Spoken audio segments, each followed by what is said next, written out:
It all starts with our MC, Kim Taeju, getting chased through the woods by some strict officials.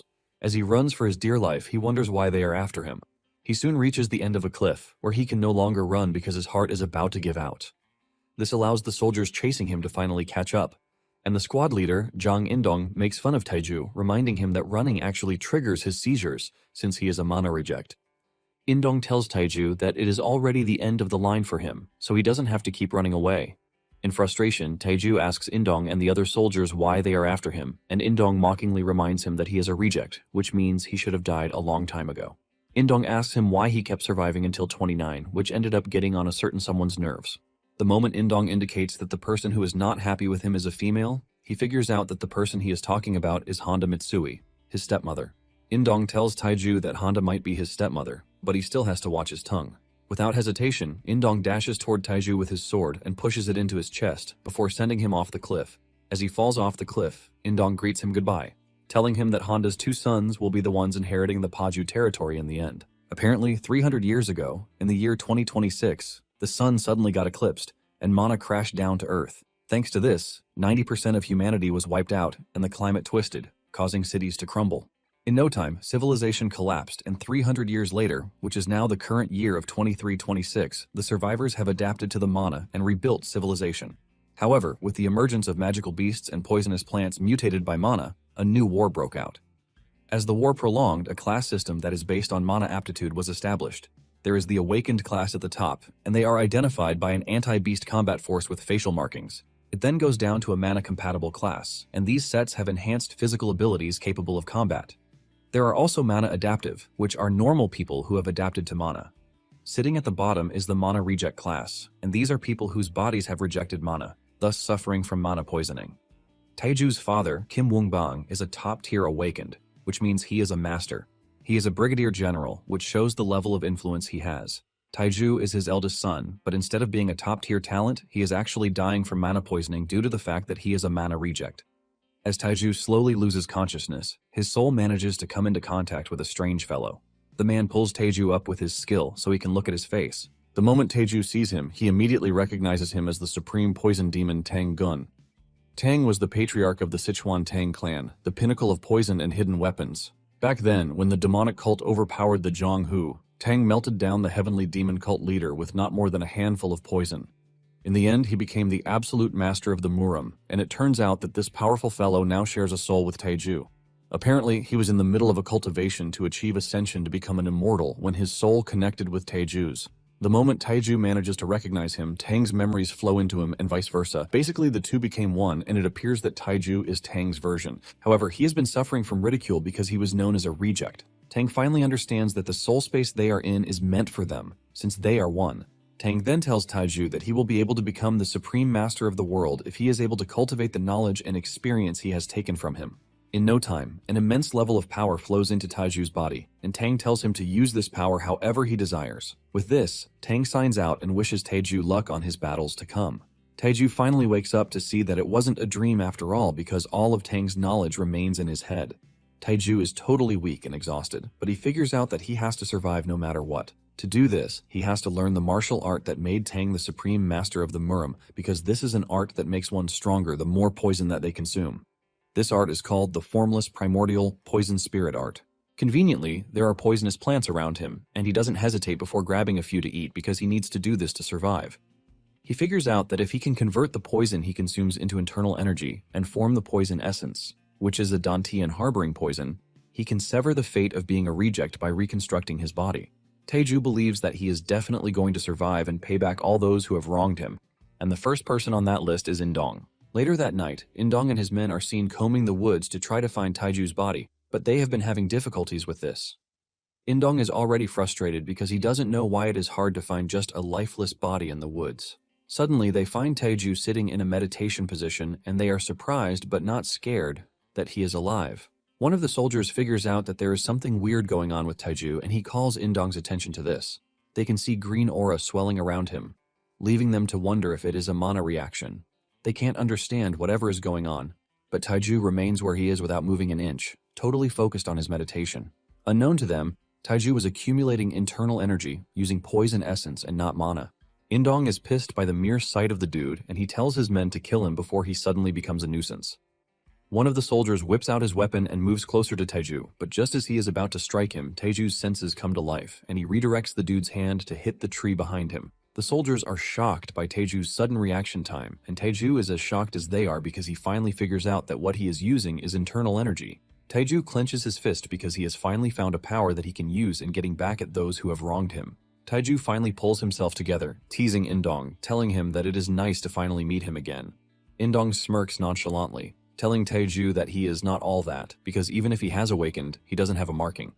Taeju scoffs when he hears Indong say this because he can understand his ignorance. Apparently, awakeners are divided by rank, from master to user. There is a master, an expert, a regular, a beginner, and then a user. It turns out that after an awakening, a rank marking appears on the face, and judging by the marking on Indong's face, he is currently a beginner. To put it in Murim terms, the dude is just a third-rate martial artist, and from a talented perspective, Taeju can see that the dude is not all that. Taeju then asks him if he is done with his last words, but Indong believes that he is just an arrogant fool. Taeju prepares to attack, and he inserts coins in the middle of his fingers as throwables, telling Indong that he is about to pay him back for what he did to him. Indong whips out his sword, mocking Taeju for thinking he can do anything with the coins he is holding. Indong assures Taeju that he is going to make sure he kills him this time around. He then orders his men to attack Taeju, and even though it is the first battle in his awakened body, Taeju realizes that he is somewhat calm. He is convinced that this is because of Tang's memories, and even though Mana rejected him, the path of the poison demon remains within him. Taeju is confident in what now resides in him, and without hesitation, he hurls the coins at the attackers, using the flying dagger Art Swift Strike, Phantom Mirage Steps. The coins hit the attackers, stopping them in their tracks, while Taeju goes on the offense, dashing towards them with Poison Palm technique. He hits Indong before he can even react, and he is sent flying into the distance. The last dude on the team is shocked to see his platoon leader get thrown off like trash, and instead of surrendering, he whips out a gun. He points the gun at Taeju's head at a point-blank range, but by the time he fires his weapon, Taeju is no longer there. Taeju easily takes him out while telling him that he was too slow. After taking care of everyone else on the team, Taeju walks over to where Indong is. Indong is groaning in pain, asking Taeju what he did to him, and Taeju lets him know that he might be an awakener, but it is useless because awakeners are powerless against poison. With poison ravaging his body, Indong asks Taeju how he was able to use such skill because he doesn't even have a marking. Taeju cannot believe that the dude just referred to Tang's technique as a skill, and he knows the old fella will be rolling in his grave if he hears this. Nonetheless, Taeju asks Indong how it feels to be on the receiving end because he knows how awful it is. Black liquid starts to come out from every part of his body, and it is at this point that Indong knows that he is screwed. He begs Taeju to spare him, but Taeju grabs him by the throat and pushes him up with serious killing intent. Seeing that Taeju has no intention of letting him go, Indong tries to play the "do you know who is backing him" card, but Taeju doesn't care as he chokes him to death. Once he confirms that he is dead, he drops him on the ground, and Taeju smiles, telling Indong that he has no intention of going down quietly. Talking about the Samhan Empire, it is a nation that was founded after the whole Mana apocalypse, and it was an integration of the former territories of Korea, China, and Japan. Apparently, Taeju's hometown, Paju, also belongs to the Samhan Empire, and it is a highly impoverished small city. Meanwhile, in the Paju territory, Kim's father hears of the assassination attempt on Taeju's life. The official tells Kim that Indong and his men ambushed Taeju during a patrol, but Taeju somehow survived, and after he was officially discharged, he has gone missing. In addition, he lets him know that Indong and his men had been devoured by monsters while fleeing. Kim is surprised to hear this, and he asks why they would do this. The official reveals that it appears to be a hit that was ordered by Japanese-affiliated officers. The moment he hears this, he figures out that it is Honda Mitsui. Apparently, Honda is the daughter of a prominent Japanese family that integrated into the Samhan Empire, and she is the mother of Taeju's half-brothers, Taepyeong and Taecheon. It turns out that she went after Taeju so that the Paju territory could be passed down to her Mana-compatible sons. It is no secret that she had always waited for Taeju's death, since he was a Mana reject, but because he was taking too long to die, she ran out of patience. In the end, she was forced to ask her father, who is in the Kyushu territory, to help arrange the assassination. Kim wonders why Honda couldn't have waited a bit longer, since it is evident that Taeju would die anytime soon. Even though it is a serious matter, Kim figures out that he has to cover it up because Paju needs the backing of Honda Mitsui's family since they are filthy rich.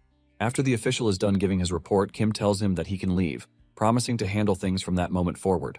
After he is gone, Kim thinks about the whole situation a bit, and he concludes that Taeju is going to die anytime soon because it is even a miracle that he made it to 29 in the first place.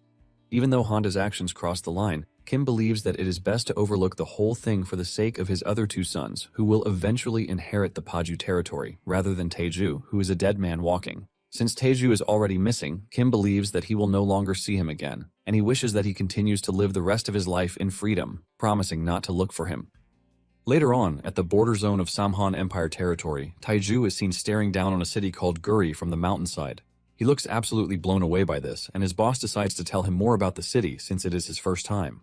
Apparently, 300 years ago, the free city of Guri was just a small city in South Korea, but it changed when it was subjugated by the Samhan Empire.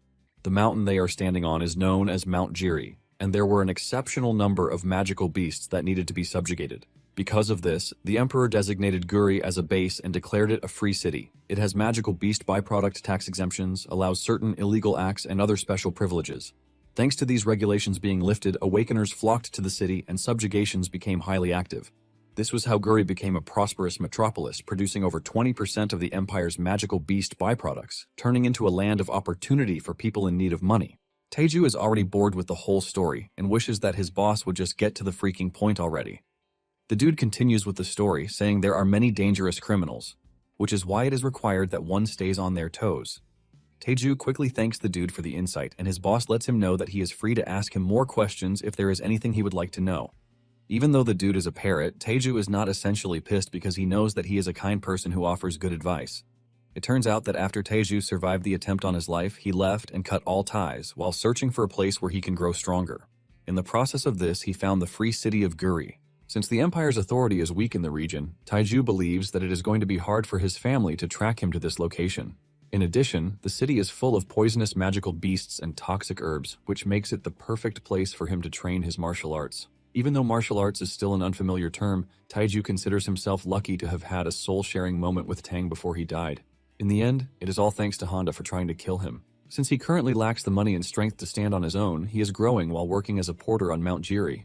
Just then, his boss asks him who he thinks is the strongest among the party members that they are currently escorting. Taeju can't necessarily answer the question, and the boss tells him that the swordswoman, Lee Hanul, is a regular rank. He says Hanul might look young, but she is actually amazing. Basically, a regular rank is one level above a beginner like Indong, which means she is stronger than Indong. However, Taeju notices that there is a weird pattern in her mana flow. Suddenly, she crashes to the ground, shocking everyone, and one of them spots a mutant mosquito leaving her body. The dude warns the rest of the party, telling them not to get bitten by the mosquito. Taeju is confused as to why they are panicking because of a mosquito. Just then, the mage on the team tells the rest of the team to move, while she handles the mosquito. The mage unleashes a fireball that travels in the mosquito's direction, and it leaves a loud explosion when it finally lands. Taeju then turns to his boss, asking him why they are making such a fuss over an ordinary mosquito, and he reveals that it is dangerous because if it bites an awakener, their mana temporarily disappears. In the worst cases, people even faint, just like Lee Hanul did. Because there are many parties that have been wiped out by mosquitoes before, the boss tells Taeju that it is understandable that the party members are all on edge. Taeju then realizes that there is a poison in Tang's memories that matches the boss's description, and he decides to use the chance to check Hanul with the poison spirit art. Taeju places his hand on her stomach and conducts his investigation. Meanwhile, one of the party members is already suggesting to the team leader that they retreat because they don't have bug-proof suits, and it appears that the whole area is infested with mosquitoes. The dude agrees to this since Lee Hanul has already fainted and she is obviously the strongest on the team. Suddenly, they hear a ruffling sound behind them and the team leader tells his men to prepare for battle. Just then, they see a long-tailed rabbit, which is considered to be at the bottom of the food chain, and it is regularly used in clinical trials. The team leader laughs off the threat because he can't believe that they were worked up over a freaking rabbit. Just as he turns around to tell everyone to relax, his head and the dude's head close to him flies off within the blink of an eye. The mage freaks out as she watches her team members crash to the ground, and it soon becomes clear that they are being attacked by orcs. Seeing how dangerous the situation is, the mage tells the others to run while she buys them some time. Meanwhile, Taeju is still busy checking out Hanul's system. Taeju then tells his boss to leave because he is going to stay behind to help the mage. His boss tries to open his eyes to the fact that he has no chance in this kind of situation because the orcs outnumber them. However, Taeju lets him know that he just has to help, and he places Hanul on his shoulders, telling his boss to escape with her. His boss still tries to convince him to run, but Taeju tells him that there is no time, so he has to go, assuring him that all he wants to do is provide some light support.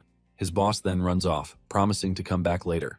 After the other members are gone, Taeju figures out that the orcs look organized, and while the mage is battling them, she realizes that one of the orcs is heading for Taeju. She immediately changes her attention toward Taeju's direction to save him. She creates a firewall, but this leaves her open to an orc standing right behind her. Taeju casually tells her to duck, but the orc is already onto her, and she is even more confused as to what Taeju is saying. Meanwhile, in the Celestial Realm, Tang is recounting his moments for the past month since he arrived in the Celestial Realm, thanks to his encounter with Taeju.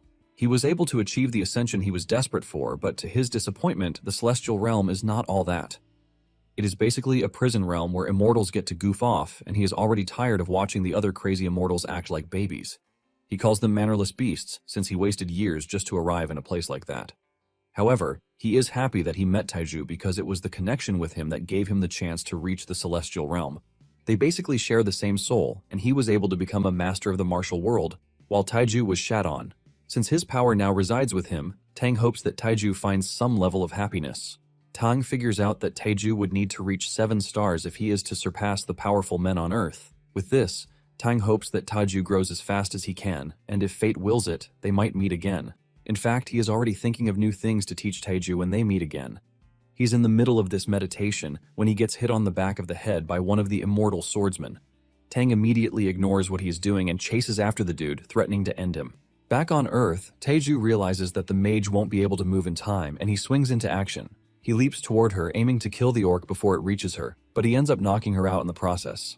Taeju then decides that it is time he shows the orcs the skills he's learned, and he hurls coins at them at a blinding speed.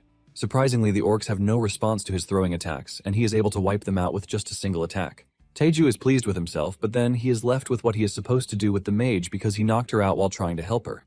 At the same time, he is glad that she is knocked out because there is no benefit to his strength being discovered. He knows that it is going to sound really weird that a porter was able to handle a bunch of orcs, and it might even get to his father's ears. Taeju figures out that he has to leave the scene before anyone else shows up. Taeju smiles because he didn't think he would be having these kinds of worries when just a month ago, he was a mere mana reject. He can't help but admit that meeting Tang totally changed his mind. He brings out his pouch, aiming to clean up the coins before someone shows up. While picking up the coins, he realizes just how stressful it is because he has to go around picking them up one by one. In addition, he has to think about the production cost because discarding the throwables after every fight is going to count as something. Apparently, he will be able to retrieve the throwables automatically when he reaches the 7th star, which means he has to find a way to hurry his growth. After he is done picking the ones on the ground, he realizes that he is missing one of the coins. However, he knows where he threw it, and he starts to trace it, and he soon finds it lodged in a tree. He's in the middle of retrieving it when he notices one of the mutant mosquitoes, and he grabs it using his aura. From the investigation he did earlier, it turns out that as the mosquito's poison circulates through the body, the internal energy scatters. For an awakened person, their mana would temporarily vanish, and just as he suspected, the poison from the mosquito is similar to the Murim's energy-scattering poison. However, it cannot be compared to over there because in this world it is a dangerous poison with no cure. Unfortunately, every hunter is expected to wear protective gear since there is no antidote. Taeju believes that he can use Tang's knowledge to create a medicine similar to the antidote if he can figure out the poison's exact composition. To do this, he would have to find herbs on Earth with components similar to those in the Murim. In addition, he has no choice but to eat the mosquito, and without thinking twice, he gobbles up the mosquito. As the mosquito settles down in his throat, he heaves a sigh of relief because the composition is similar, and if he can just find the right herbs on the mountain, he will be able to make the antidote. Taeju smiles because he has just found a way to make money, which will be obviously profitable. Taeju cannot wait to get back so he can test it out. But suddenly, a towering figure appears in front of him, and this scary is a scary elite orc that sends chills down his body. The orc looks down on Taeju and mumbles the words, "Kill human." This only adds to the mystery because not only is it huge, but it can even speak. It dawns on Taeju that he has just encountered the awakened version of a magical beast. Taeju is confident that there is something weird going on in the mountain because the orcs are not even supposed to be in the area. Taeju is still thinking about these when the orc swings its giant axe at Taeju, forcing Taeju to quickly leap backwards. The orc drags back its axe, leaving a devastating crater in the ground that scares the hell out of Taeju. He realizes that the monster is an expert rank monster, or higher, judging by its overwhelming attack power. Taeju fears that his attacks might not work on the monster, but just to be sure, he decides to start with a probing attack first. Taeju hurls coins at the orc, and it goes straight for the head, but the orc's defenses disintegrate the coins, and this confirms Taeju's fears. He figures out that his dagger burst technique will be even more useless against the orc since it scatters his attacks. What is left for him is to try the blood seal poison palm attack, hoping that it will work. The orc then lets out a loud roar that sends chills down Taeju's spine, causing him to hesitate for a minute. Taeju soon realizes how much of a coward he is because he is literally second-guessing himself in front of an enemy because he couldn't take it down in one move. Taeju is ashamed of himself, and he knows that Tang would be disappointed in him if he ever saw him that way. Taeju realizes that he got too confident because he handled the pack of orcs too easily. Just then, Taeju gathers up the courage to fight the enemy until he takes it down. He dashes toward the orc with his poison palm, and the orc also raises his axe, aiming to cut Taeju down the moment he comes close. His axe ends up blocking Taeju's path, and Taeju tries to push through with all of his strength, resulting in a powerful explosion. In the end, Taeju is only able to crack the axe, and he is not able to reach the orc's body to even do damage. Even though it appears that the whole situation is against him, he is not ready to give up. He thinks of attacking the orc over and over again until he gets a way through. Suddenly, a blade appears out of nowhere and dissects the orc into little bits as if it were tissue. Taeju is shocked to the bones when he sees this, because whoever is able to take down an elite orc that easily is no joke. Taeju sees a figure standing in the distance, and he knows that the dude will be at least master rank. Taeju hates the fact that he couldn't leave before someone else showed up. Taeju is left wondering what excuse he is supposed to give the dude, and he is still thinking about this when the dude calls him a punk while asking if he was the one who took down the orcs. The dude adds that there is no marking on Taeju's face, which means he is definitely not an awakener, so he is interested in how someone like him was able to wipe out a pack of orcs. Taeju is stunned as he doesn't know how to answer or what to answer with. Apparently, the dude is Lee Yoonghak, the Nogodan Guildmaster, who is one of the city's standing committee members. From the way Yoonghak speaks with authority, Taeju already figures out that he is not an ordinary person, which means he has to be extremely careful with his words. Taeju starts by thanking Yoonghak for saving him, and just as he is about to introduce himself, his boss shows up, ultimately cutting him off. The boss is glad that Taeju is alive and well, and Taeju quickly gives all the credit to Yoonghak, saying it was thanks to his timely arrival. His boss turns around and realizes that he is talking about Yoonghak. Yoonghak forgets about the question he was asking and tells the cleanup team to clear out the trash. Taeju's boss then explains to him that since the city is a free city, it is governed by the Autonomous Committee, not the Imperial family. He tells him that Yoonghak is one of the 3 standing members who hold voting rights, and he is the head of the Nogodan Guild, which is in charge of security. In addition, he is a master rank awakener, and porters like them actually pay tribute to his guild for safety. Yoonghak immediately tells the dude to watch his mouth and mind what he says. After Yoonghak leaves, Taeju's boss tells him to make sure he doesn't get on Yoonghak's bad side. Taeju is surprised that he is receiving an exclusive warning from his boss about Yoonghak, and he asks him if the dude is that bad. His boss explains to him that Yoonghak is not just the security captain by title, but he also takes bribes from bad guys to look the other way. Taeju's boss lets him know that the dude basically carries out patrols just for PR stunts or his reputation. Apparently he was in a rush, and he bumped into him, which is why he called him over, because otherwise, he would have called someone else. Since Master Awakeners are considered natural disasters, Taeju's boss tells him that it would be good for him not to get on Yoonghak's bad side. The dude then suggests that they pack their things and leave the area. Taeju acknowledges this, but deep down he is worried because he knows that he might have died if Yoonghak hadn't intervened at the right time. He realizes that it's been over a month since the encounter with Tang, and he is disappointed that he hasn't gotten stronger since then. He is pissed at himself for growing arrogant just because he easily came across power, while defeating a few Awakeners along the way. Taeju thinks over it really hard, and after beating himself up over the issue, he decides that things are going to be completely different from that moment forward. He decides that he is going to become truly strong to avoid future repetitions of what just happened. 1 month later, Taeju is seen talking about the city. He believes that even though the city infrastructure is pretty well established, it still lacks a few things, and a prime example is hospitals. Because it is a dangerous city, doctors rarely come there, and the few that are there are runaways who cause trouble elsewhere, so the citizens basically avoid them. As a result of this, drugstores and pharmacies are the go-to places for people. Thanks to this, pharmacists in the city are allowed to issue prescriptions, and they can prescribe or sell drugs approved by the Empire's FDA or the Autonomous Committee. Thanks to this, the business is booming, and it even makes more sense to buy proven medication rather than rely on an untrustworthy hospital. This is why Taeju has developed the antidote for the mutant 3-striped mosquito, and he is there to sell it. Taeju has been over this for the past month, while working as a porter by day to earn money and gathering ingredients in his spare time. In addition, he also practices martial arts by night, and because one needs delicate control to craft the antidote, it was imperative that he reach the 3rd star of the poison spirit art. Because of this, he was able to do so, and he is confident that he won't get bullied around anymore. In addition, if the deal he is working on goes through, he doesn't have to worry about money either. Taiju is confident that he has finally found a way to get rich, and with this, he walks into a drugstore, known as Beck's drugstore. He walks over to the attendant, and while the lady is still trying to tell him the things that they have in store, Taiju cuts her off, telling her that he would like to see the owner. The attendant is confused by this, and Taiju tells her that he is not there to buy anything, but to sell. The attendant laughs this off, but then a gentleman in the back calls Taiju's attention, revealing that he is the owner, Beck Hong. Taiju then tells Beck that he is there to sell the medicine that he made, but Beck is not entirely moved by this because he believes that Taiju is another peddler. He tells Taiju that he is not interested in what he brought and suggests that he leave. He tells Taiju that if he is interested in making money, the labor market is open to him. Taiju then brings out a bottle from his bag, revealing that it is a mutant 3-striped mosquito antidote. This immediately catches Beck's attention, forcing him to ask Taiju to repeat himself. Taiju confidently tells him what is inside the bottle, and he explains that it is taken orally. In addition, it can even be drunk in advance, and the effect lasts for up to 10 hours. Beck screams at Taiju, telling him to stop playing pranks about a mosquito antidote. However, Taiju ignores his complaints and puts 2 more bottles on the table, telling him to test them out and contact him if he is interested. However, he lets him know that he has until midnight and he drops his contact details. However, on the details, he has changed his name to Hyunsu to avoid tracking his real identity. As he walks out of the store, he tells Beck that he is going to take the product to another drugstore if he doesn't hear from Beck by the stipulated time. A huge guy who is an awakener, Park Jin-soo, is present in the room when all of this happens, and he asks Beck if he truly believes Taiju. It turns out that the dude takes potions a lot, and without even wasting time, he grabs one of the bottles that Taiju left. Beck says they're only going to find out if Taiju is a scam or not once they test it. Deep down, Beck doesn't have high hopes, since the best pharmaceutical companies in the empire have already given up on making a mosquito antidote thanks to how difficult it is to make.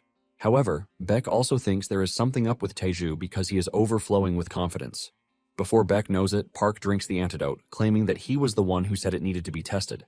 Beck scolds him, calling him a junkie, while asking him why he would drink something that hasn't been tested before. However, Park wears a disappointing look on his face after consuming it, revealing that it tastes just like water and that there is nothing spectacular about it. Beck is surprised to hear this, but he reminds Park that he is a potion junkie, and he asks him if he is feeling any kind of medicinal energy whatsoever. Park says he is feeling nothing, and since he is an expert in drinking potions, he is pretty sure that he would have felt some sort of energy after drinking the said antidote. Park dumps the bottle in the trash, saying he basically got his hopes up for nothing, and he tells Beck to throw the rest away because they have confirmed that Taiju is a scammer. This leaves Beck wondering if Taiju is really a scammer, and he stares at the rest of the bottles which are inside the medication box in his hand. Just then, Park reveals that he is going out on a hunt to catch frogs, and while getting the supplies that he needs, Beck throws the other bottles and Taiju's contact in the trash. Beck is disappointed in the whole thing, and he even berates himself for believing in the fact that Taiju could have developed a mosquito antidote.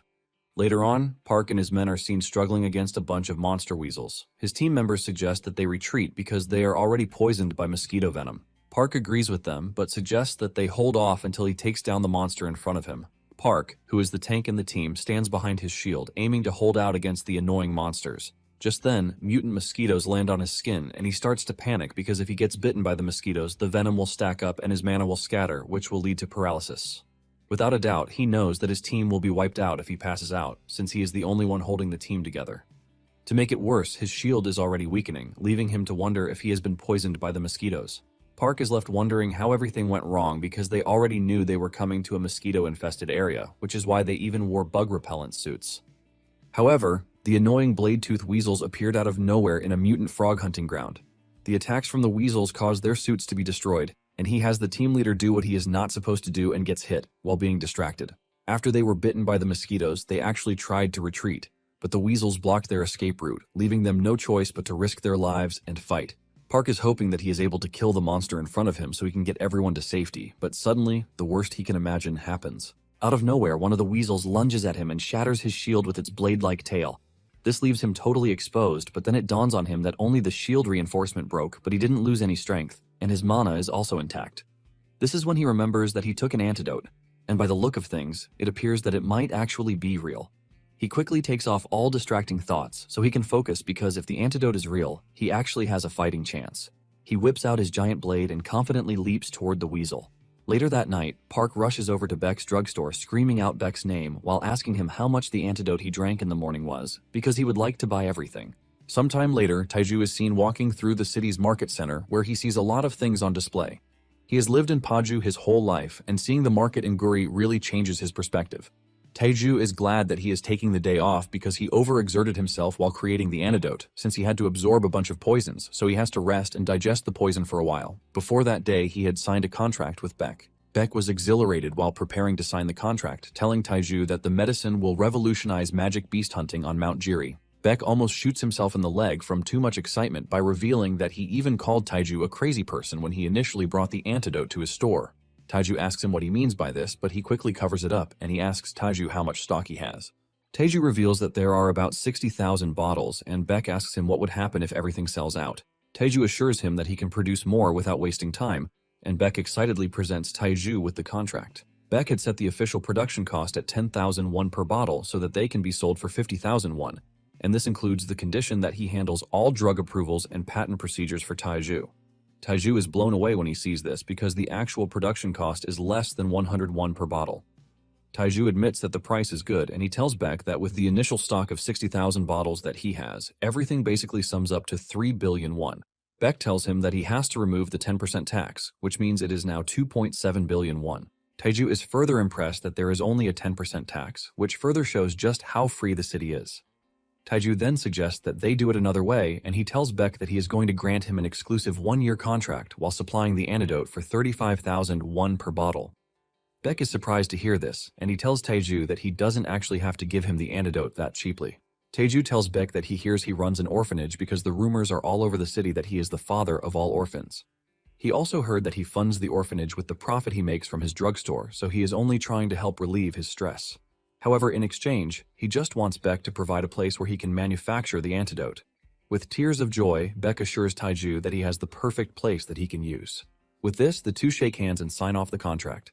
It is after he signed the contract and received a hefty advance that Taiju decided to take the day off and visit the famous Guri market to buy some gear. Taiju is walking through the market when he is approached by a weird baldy who asks him if he needs a weapon.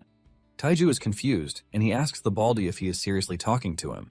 The dude says yes, revealing that his shop is around the corner, assuring Taiju that he can get everything he is looking for in his shop. In fact, he promises to give Taiju a discount because he is handsome. Taiju is creeped out by the dude's presence, and he tells him not to worry about the whole thing, claiming that he doesn't need anything. Just as he is about to walk away, he is grabbed by the dude who tells him to at least take a look around, telling him that it is not going to cost him anything. He continues saying weird things like Taiju should follow him to his home, which is filled with dreams and romance. Taiju, on the other hand, is freaking out because the dude is supposed to be a blacksmith, but his grip strength is crazy. He is being dragged along by the dude when he has already reached the 3rd star, leaving him to wonder if the dude is actually a master craftsman. Moments later, they arrive at the dude's workshop, and Taiju is actually blown away by the amazing weapons sitting in the workshop. He asks him if he made everything himself, and he assures him that he did, while telling Taiju that he is the best in the city. Taiju uses his observation eyes to check out the weapons, and he confirms that the dude is not bluffing, which leads him to believe that one is not supposed to judge a book by its cover. Since he has confirmed that he is good with his work, he brings out a paper to illustrate what he wants, asking him if he can make 100 of them. The blacksmith checks it out and realizes that it is the willow leaf flying daggers, but he believes that they are too small to be throwing knives. He asks Taiju if he is planning to use the knives himself. He also tells Taiju that the knives need to be made from monosteel if he wants them to deal damage when thrown. Taiju then asks him if he can make them, and he says yes, but he lets him know that it is going to take some time due to a lack of materials. He asks Taiju if he is fine with this, and Taiju says yes while asking him how much it is going to cost him. The blacksmith calculates everything and then reveals that it comes down to 250 million won. However, he lets Taiju know that he only has to pay a 10% deposit that day. Taiju already expected that the weapons would be expensive, but the price is quite choking for 100 single-use hidden weapons. Taiju then tells the dude that he doesn't have to worry, assuring him that he is going to pay for everything right there. He gives him his address, telling him to send the first sample over once it is ready. After leaving the blacksmith shop, Taiju figures out that what is next on the list is some armor, since he has managed to secure weapons. Taiju realizes that he needs an outfit that will allow him to sew pockets into his clothes so he can carry around countless poisons and hidden weapons, just like Tang. He imagines himself wearing a robe like Tang, but he quickly discards the idea because he realizes just how embarrassing it would be. So the best option is to stick to the modern style. Taiju is thinking about the options he has when he is suddenly approached by a salesperson who works for Flame Boutique. She tells him that they just released a new line of magical beast leather armor, and they also have coats on display that very day. She tells Taeju to come and take a look, and Taeju collects the pitch book from her to check out the coat. He realizes that it is a coat made of magical beast leather, and it would actually work instead of wearing a long robe. Meanwhile, two ladies are seen on a tram taking a tour of the city. They spot the castle in the city located in the distance, and this is a castle reserved for only the rich and powerful folks. It turns out that one can only get to the castle via boat since the bridges are locked down. The girl with gray hair is the heir to the Baekdu group, and her name is Jung Yeonhee. She is also in the military academy as a cadet, and she is not entirely impressed at how those with power hide themselves away under the guise of safety. The orange-haired lady with her is her assistant, and she asks Yeonhee if she really came all the way to the city just for a fox leather coat. Yeonhee tells her that it is not just any fox leather, but a Siberian illusion fox leather. She mentions that these foxes have a small population, and hunting them is difficult, which makes the leather extremely rare. She adds that the armor made from this leather has excellent defense, but it is also cool in the summer and warm in the winter.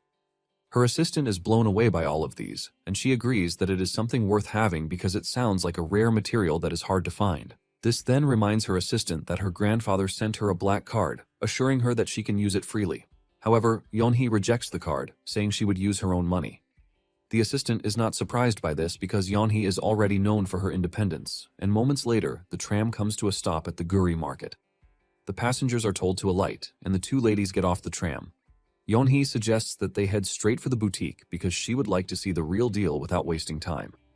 At the same time, Taeju had just been directed to the boutique, and upon entering, he finds a redhead lady attending to Yeonhee and her secretary. He calls their attention to his presence, revealing that he was directed to the boutique from outside. The redhead lady then tells Yeonhee to give her a minute, but Yeonhee's secretary is already worried that Taeju might be after the coat that they plan to buy. The redhead walks over to where Taeju is to welcome him, but she suddenly notices something. It turns out that she knows who Taeju is, but Taeju doesn't even know her. The lady then explains that she was the mage who was at the same party when the orcs attacked a month ago. Taeju finally remembers who she is, and he asks her why she is at the boutique. The mage reveals that working in the boutique is actually her main job, and she only participates in monster subjugation as a side hustle whenever she is free. The mage tells Taeju that she is happy that she met him at the boutique because she has been looking for him. Taeju nervously turns around to leave, asking her why she would be looking for him. He reminds her that she went through a lot on the mission, but since she is looking really healthy, he wants her to continue that way. Apparently, Taeju had given her the credit for defeating the orcs back then because he didn't want to draw attention to himself. He knows that there is a chance that the truth would come out after she woke up, but he was also prepared to move if this had happened. Taeju believes that it is best he runs away before she starts asking questions about what happened. Just then, the lady grabs him, urging him to wait a minute. She then asks Taeju if he was the one who saved her because the Nogodan Guild asked her if she passed out from mana exhaustion after killing the orcs. The lady figures out that Taeju was the one who said that, so she basically just went with it. The mage then tells Taeju that she doesn't know why he helped her, but she is grateful that he did. She mentions that it was thanks to Taeju that she was able to recover the bodies of their team leader and her lover. The lady breaks down while thanking Taeju for the help, leaving Taeju ultimately clueless because he doesn't even know how to handle a situation like this. He knows that it is true that he saved her back then, but he didn't do it for her, but for his own selfish desire to test out his techniques. Taeju then urges the mage to calm down while wondering if he really deserves her gratitude. The mage apologizes if she has made the whole situation awkward for him, and just then, Yeonhee's secretary screams at the lady asking her how long she plans to delay Yeonhee. The lady then turns around to apologize to them and suddenly she goes down on her knees. She bows to Yeonhee, telling her that she is very sorry because she can't sell the coat for her anymore. Yeonhee's secretary is pissed when she hears this, and she reminds the mage that they already took all the measurements, which means the only thing left is to pay, but she is now pulling back on her words. The lady mentions how difficult it was for Yeonhee to have come to the city just for the coat. The mage reveals that she is aware of the stress that Yeonhee has gone through, but she lets them know that the most precious thing is the coat that they are trying to buy. She reveals that she would have gladly sold it for them a moment earlier, but as things stand, it turns out that there is something else she wants to use it for. Yeonhee is speechless when she hears this, and the mage assures her that she is going to compensate her separately for the inconveniences, while adding how sorry she is. Yeonhee's secretary is about to start another episode of Crashing Out when Yeonhee stops her, telling her that it is time for them to leave. Her secretary is shocked that she is leaving when she already talked about how much she really wanted the coat. Yeonhee tells her secretary that it is fine because the mage now has another use for the coat. As they walk away, Taeju apologizes to the mage, saying he must have caused her trouble because he is pretty sure that Yeonhee is an important customer. However, the mage tells him that she should be the one apologizing to him, and Taeju asks her why she suddenly decided not to sell the coat. The lady is surprised that Taiju is asking her such a question, and she asks him if people have told him how dumb he is before. Taiju, exhibiting his dumb self, still says no, revealing that the mage is the first person to have told him such a thing. The mage can't believe that Taiju still hasn't figured out what is going on in that situation. She is forced to spell it out for him, revealing that she is giving him the coat, and this shocks the dude. He asks him what she means by this, and the mage mentions that she wants to repay him for saving her life by giving him the silver fox leather coat. Taiju replies that he can't accept it, while confessing that he didn't save her with good intentions because it only happened the way it did. The mage lets him know that intentions have no relevance because the most important thing is that she survived, and she received his grace as a result. She tells Taiju to save more people in the future if the whole thing is really bothering him, so that people like her lover would still be alive. Taiju is taken aback because this is the first time he has received such a level of gratitude from anyone since he was born. Since the start of his life, he has always been met with hate and criticism, so he was already used to it. Even though he didn't help the mage out of good intentions, Taiju enjoys the feeling that comes from someone showing him gratitude. Taiju then tells the mage that he is going to take the coat if she insists, and she heaves a sigh of relief before telling him that it is time for him to get his measurements. Meanwhile, in the celestial realm, the swordsmanship master, Dongbin Sion, is dying from boredom. He complains about how everyone wears the same clothes every day while sporting the same hair and white beards. The others can't believe that Dongbin is complaining of something that he is guilty of. However, Dongbin can see that Tang is different because he is the only one who stands out. Apparently, Tang has given himself a nice haircut, revealing that it is a style from another world. He even trimmed his beard and made clothes that Dongbin had never seen before. Apparently, Tang has been walking around in coats, leaving the others to wonder where he got the inspiration from. Since Dongbin is bored to death, he thinks of asking Tang how to make clothes, because if he manages to change his clothes, things might just be less boring, and two crazy guys sound more fun than one. Once he is done making up his mind, he decides that it is time to meet with Tang, and he is convinced that once he gives Tang the heavenly peach of the celestial realm, he will be cool with him. Meanwhile, at Beck's orphanage, the secret vault area has been turned into Taiju's manufacturing chambers. He has just finished another batch of the antidote when Beck's call comes in, and Taiju assures him that he is done with the current batch. Beck is relieved to hear this, as he reveals that they are almost out of stock. He asks Taiju when he can send the antidote, and Taiju is shocked that Beck already needs another batch because he just sent one the day before. Beck reveals that word has spread about the medicine's effectiveness and people are rushing in to buy. In fact, as he is talking to Taiju, the whole store is in commotion, as the Awakeners are all rushing ahead to get the antidote. Beck reveals that some are even hoarding it, which has caused the stock to quickly deplete. Taiju then tells Beck to make an announcement that the supply will be consistent, so there is no need to hoard it, while urging him to set a purchase limit of 2 bottles per person. Beck assures him that he is going to do this, but Beck is also worried about something else. He tells Taiju that there is a possibility that copycat drugs will appear sooner than expected, thanks to how popular the drug is. Taiju assures Beck that it is fine because copycats might appear in the future, but at the moment, he is confident that it is impossible. He mentions that they can also make and sell a different kind of medicine if copycats appear. Deep down, Taiju knows that there is no one who can copy the antidote because it was manufactured with the poison spirit. Beck then tells Taiju that he is going to try to control the sales volume but urges him to continue to supply them. Before Beck hangs up, Taiju asks him when he plans to send the packaging machine over because packaging actually takes longer than manufacturing. In fact, he has already packaged 20,000 bottles that day. Apparently, Taiju has been stuck with production for a whole week, so he hasn't been able to go back to his place. Beck then assures him that he is going to hurry things up. Later on, 2 of the orphans living in the orphanage head to the vault because they believe that a ghost now resides in the former secret base. The boy assures the girl with him that he is going to kick out the dude who stole their secret base. Suddenly, the vault door starts to open, and with it emerges a thick, foul smell. Taiju steps out of the vault with drug packages, and he smiles at the kids, greeting them, but the kids freak out before running off, screaming that they have encountered a smelly ghost. Taiju is confused as to why they are calling him a smelly ghost when he is just a normal dude. Although he hasn't bathed for a week, he doesn't think he smells that bad. He then remembers that he is supposed to meet up with his porter boss, Mr. O. Taiju thinks of bathing first, but he is worried that this might cause him to run late. He is contemplating his next move when a lady who happens to be Beck's daughter shows up.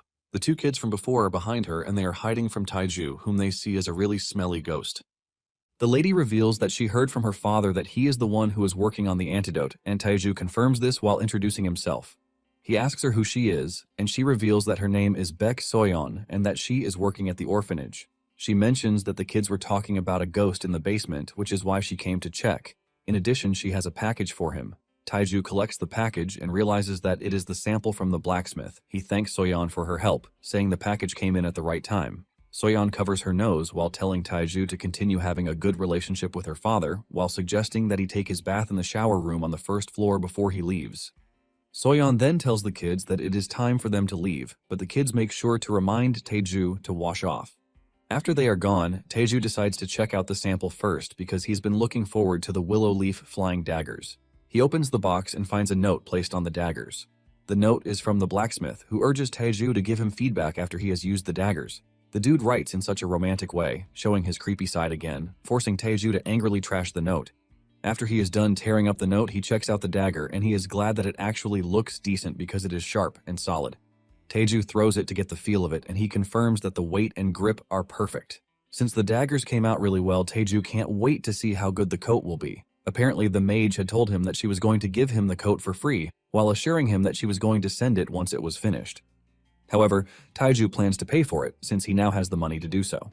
Realizing that he is already running late, Taiju decides to hurry up, but then he remembers that he has to bathe first.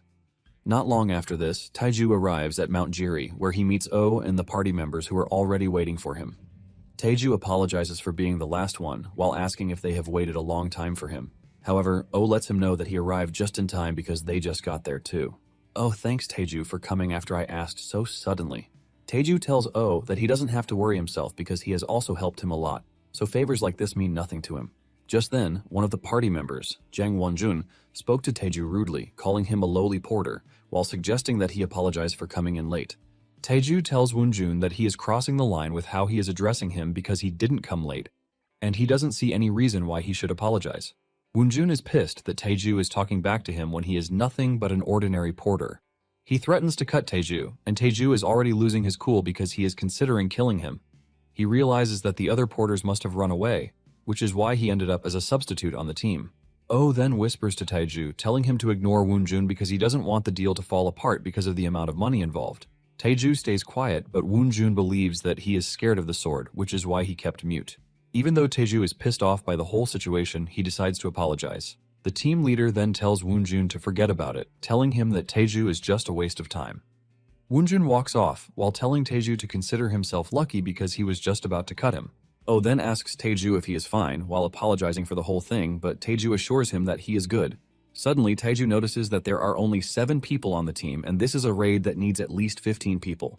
Taiju is forced to speak up, telling them that the number of personnel on the team is few, even though they have started reducing numbers thanks to the mosquito antidote that has just been developed. Taiju questioning them literally pisses Wonjun off again, and he asks Taiju if he has a death wish.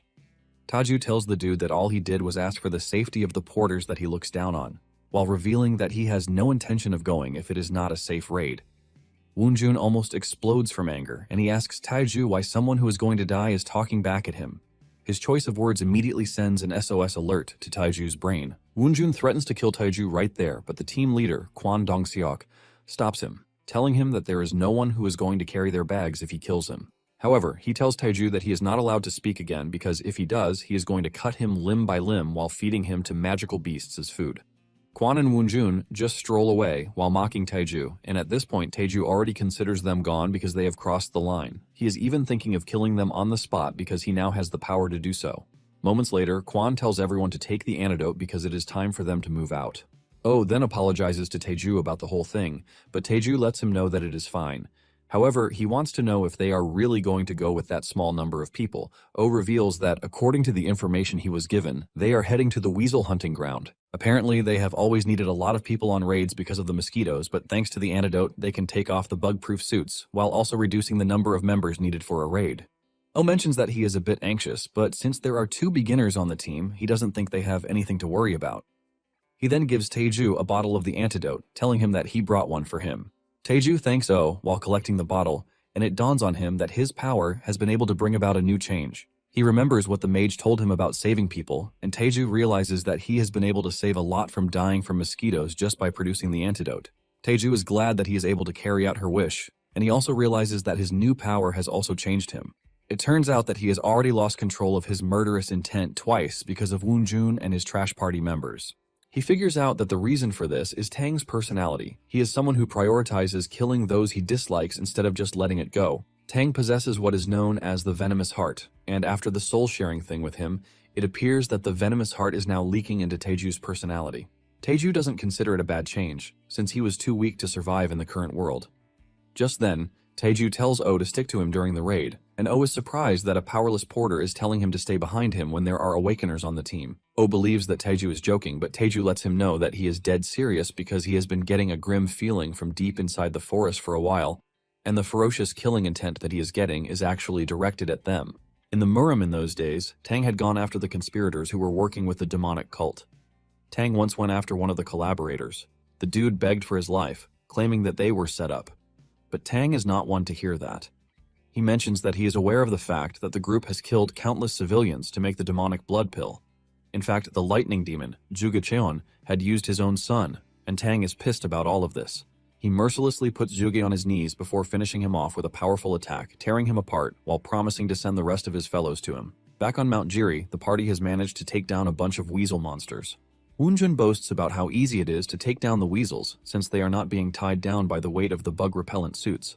They have gathered a bunch of energy crystals that Woonjun is happy about. He uses the opportunity to talk trash about Taeju, telling him that they don't need a large number of people because they are already enough, while dunking on him, saying he is stuck being a porter because he is a scaredy cat. Oh can sense the anger brewing inside Taeju and he quickly speaks while tapping Taeju's chest. He wants Taeju to admit that he is wrong just for peace to reign, but Taeju can't believe that Woonjun is acting all high and mighty thanks to the antidote that he made. He starts thinking of killing them already since they are dead men walking. However, he decides to hold back because he is not ready to use trash like them as target samples for his willow leaf flying daggers. Basically, the party are able to hunt down a bunch of weasels thanks to the antidote, but he wonders how they are going to handle the real danger that is lurking in the shadows.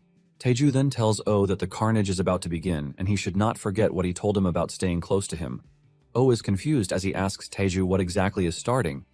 Taeju replies that it is nothing much, but it is something that is known for being difficult to deal with on the mountain, which is a magical beast attack. Suddenly, a red-furred wolf emerges in the distance, and it looks absolutely scary. Sweat runs down Oh's face when he sees this, but Taeju assures him that he has nothing to worry about. Oh doesn't believe a word coming out of Taeju's mouth, and he suggests that they run away because this is a monster that requires at least a regular rank to face. Even though one is already a problem, the situation is always more disastrous because they move as a pair, a male and a female. Woonjun tries to act tough by swinging his sword at one of the wolves, but it dodges his attack, and in fear he calls for Quan, asking him what they should do. Suddenly, Quan turns tail and runs off into the distance, abandoning his team members. One of the party members walks up to Woonjun, crying into his ear, saying that they are screwed, but Woonjun yells at her, telling her that they are just going to handle the whole situation the way they usually do. He tells her that they are just going to throw the porters to the wolves as bait, which is how they have always done things. Oh then turns to Taeju, telling him to show him something because he can't just trust him with the words of his mouth. Taeju replies that he is going to show him something, and he brings out one of his daggers. Using the flying dagger art, he hurls it at Woonjun's right ear, cleanly cutting it off, and the dagger lodges itself in a rock, thanks to the powerful momentum it generated. Oh is shocked when he sees this, and Taeju expresses his dislike of Woonjun and his members, saying that they are a piece of trash. The dagger that Taeju threw had cut off Woonjun's right ear before hitting a rock, barely missing Quan, who was trying to escape. Suddenly, Woonjun realizes that the wolf standing in front of him is already dead, leaving him to wonder when it happened. It turns out that the dagger chipped off his ear, killed the wolf, and still blocked Quan from leaving. Oh turns to Taeju, asking him how he was able to take the wolf down in one blow. The other wolf is devastated by its partner's death, but before it can make a move, Taeju unleashes his aura, telling the wolf to be a good boy because if it tries anything funny, he is going to end its life. Taeju then asks the Awakeners if this is what they do every time the situation doesn't go the way they plan it. Woonjun arrogantly asks him why he cares what they do, while saying it is natural for weak fellows to die for the sake of the awakened. Taeju is glad with his answer, and he tells him that he is about to experience the same feeling. Taeju then leaps onto the rock beside them so he can get a proper view. He unleashes the wolf on them, and he tells the Awakeners to fight it. Taeju sits down calmly as if he is about to enjoy a movie, and he tells them that he already took care of one of the wolves, so the other one shouldn't be much of a problem. Quan, who also lost an ear, thinks Taeju is messing around, and he asks him if he thinks he can get away with messing with Awakeners. However, the lady in the team begs Taeju to kill the wolf for them, while promising that they are going to pay him a heavy sum. Woonjun simply tells the lady to keep her mouth shut while calling her the B word. Suddenly, a dagger flies past his left ear, chipping it off, ultimately rendering him earless. Taeju tells him that he doesn't have needs for his ears, since it is hard for him to comprehend human speech. With a terrifying aura, Taiju repeats himself, reminding the Awakeners that he is the porter and they are the combatants. Since they were so full of energy when they were fighting the weasels earlier, Taiju lets them know that he is expecting the same excitement from them. Woonjun asks him if he thinks they are going to do what he says, and since they are refusing to listen to him, he lets them know that the wolf has plans for them. Seeing that the wolf is about to attack them, Woonjun prepares to fight, but before he can even react, his head flies off his neck. Kwon also thinks he is a big shot, but the wolf descends on him and crushes him too. The other two then try to run away, but the wolf terminates them. After he is done with them, Oh notices that the beast is walking close to him and he calls Taiju in fear. Taiju then realizes that the beast has gained confidence by killing the other Awakeners. Taiju actually has plans to spare the wolf because he had already shown it the difference in their levels. Since this is the case, Taiju concludes that there is no choice but for the wolf to die. He leaps toward the wolf and smacks it into the ground with his poison palm, leaving a big explosion that rocks the area. Oh is left in shock because Taiju didn't even have a marking, and he is that strong, leaving him to wonder why Taiju is working as a freaking porter. It starts to dawn on Oh that Taiju might have been the one who defeated the orcs last time. He realizes that Taiju must have claimed that the mage was the one who did it so he could hide his powers. Taiju then starts walking toward Oh, talking about how refreshing it is to use his powers because he has been stuck making antidotes for quite some time. Oh freezes in fear because he believes that he is going to die at Taiju's hands. The moment Taiju gets close to him to ask him if he is fine, Oh crashes to his knees, begging Taiju to spare his life. Taiju laughs nervously, telling Oh that he has no reason to kill him. Oh is surprised that Taiju has no intention of killing him, and Taiju urges him to get back on his feet, asking him if he is hurt anywhere, and Oh assures him that he is not. Since he is fine, Taiju tells him that he has a favor to ask him, and Oh tells him to say the word. Taiju starts by mentioning what Oh just witnessed, but Oh cuts in saying he didn't see anything because he is legally blind. Taiju is glad that Oh is cooperative, and he suggests that they head back down the mountain. As they are about to leave, Taiju believes that the bodies will be eaten by magical beasts, just like it happens in Mount Sirak. Even though he didn't kill them directly, but led them to their deaths, Taiju feels no sense of guilt whatsoever. In fact, both of his personalities feel no guilt concerning the deaths of the trash individuals. Taiju is prepared to kill anyone who uses the weak as shields just to survive because they are scumbags, just like the Jug clan. Later on, inside Guri Castle, which houses YJ Pharmacy headquarters, a couple of important fellows are having a meeting in the meeting room. They are pissed that no one comes to their drugstore again, since Beck started selling the antidote. The president of Sejipyeong drugstore, Nambok, mentions that they own the majority of the pharmacies in the city, but they can't get their hands on Beck's drugstore because the autonomy committee blocked them from touching him since he feeds the orphans.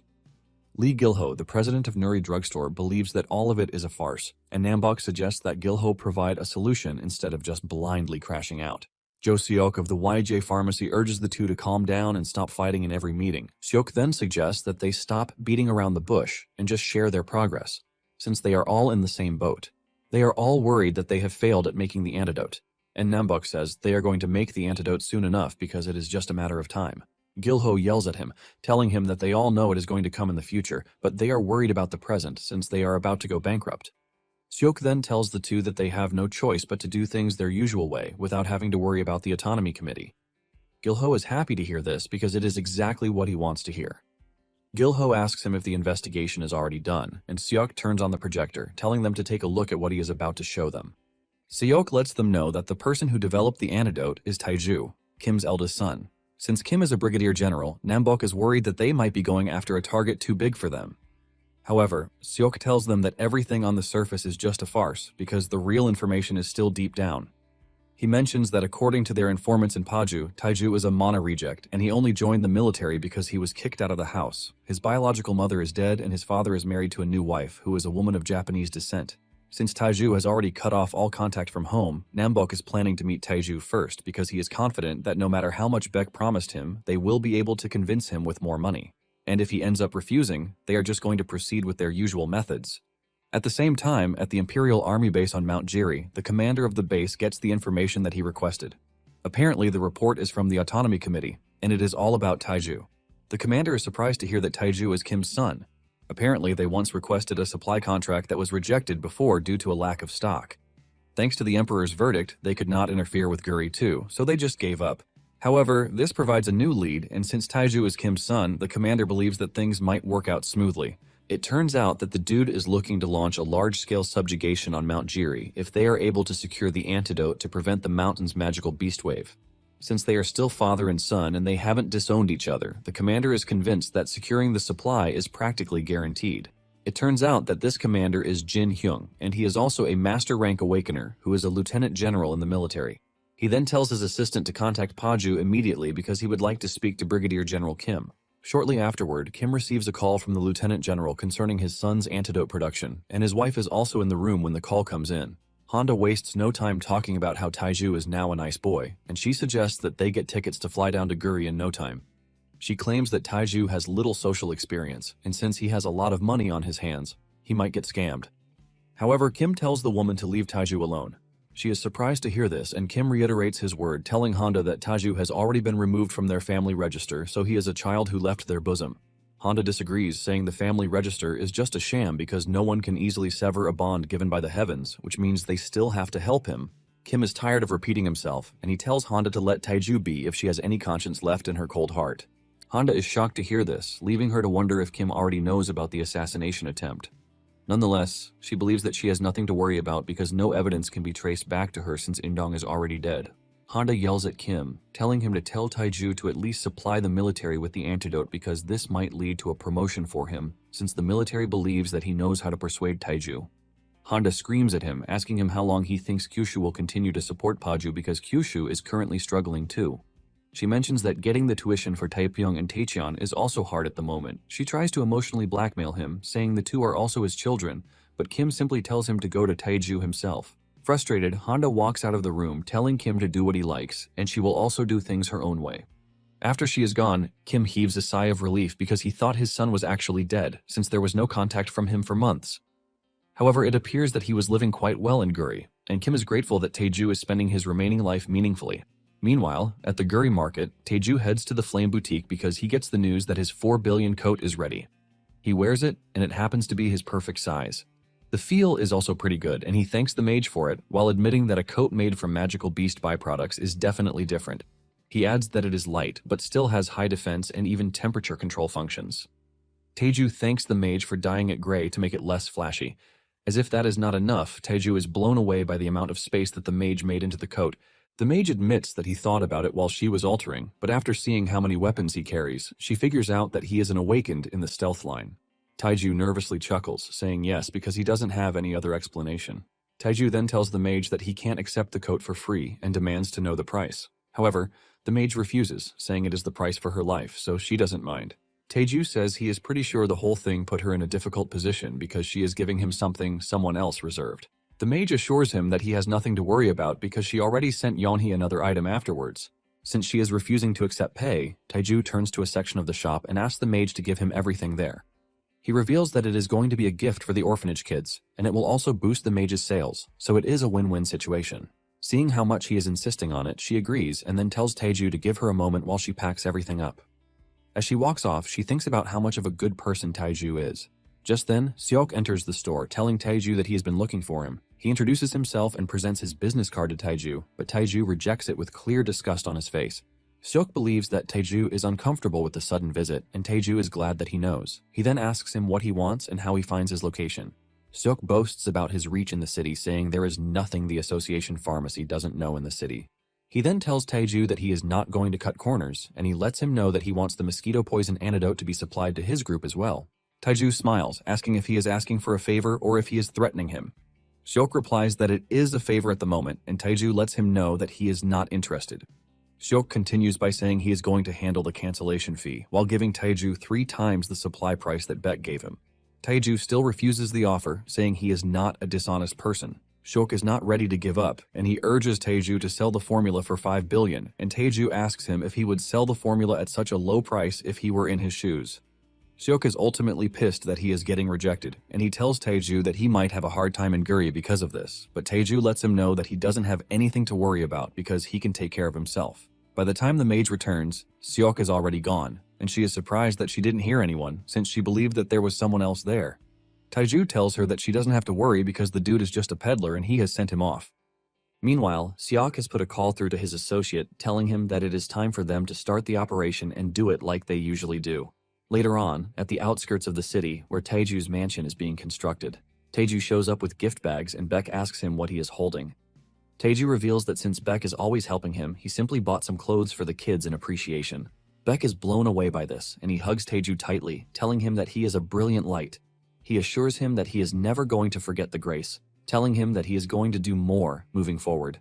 Taeju is glad that he likes them, and he thanks Beck for helping him purchase the building while also helping with the construction.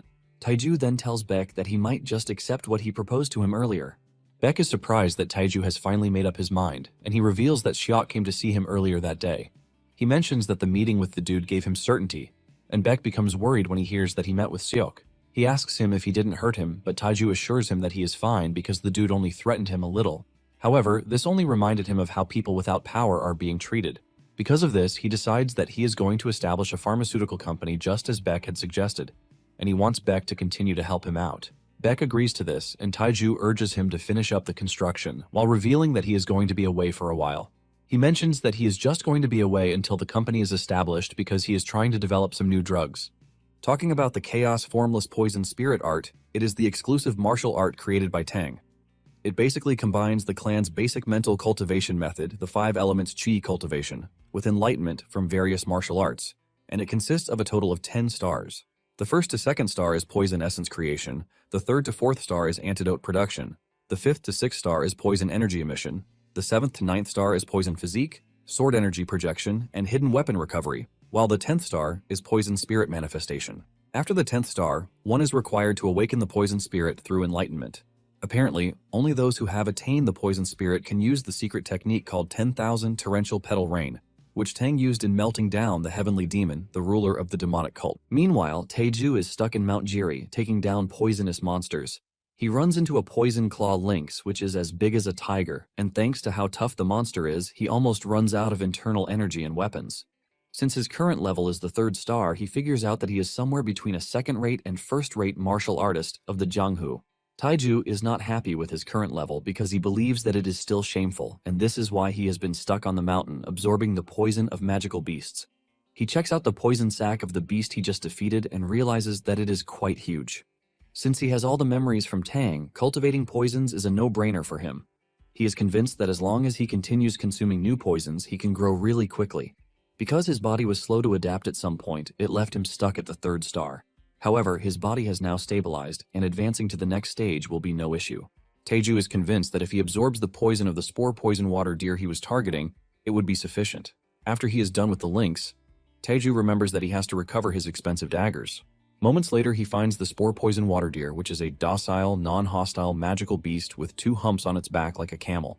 Without hesitation, he takes off the deer's head, and the reason why the deer is feared immediately comes to life. Apparently, when it dies, its humps burst, thus scattering microscopic and extremely toxic spores.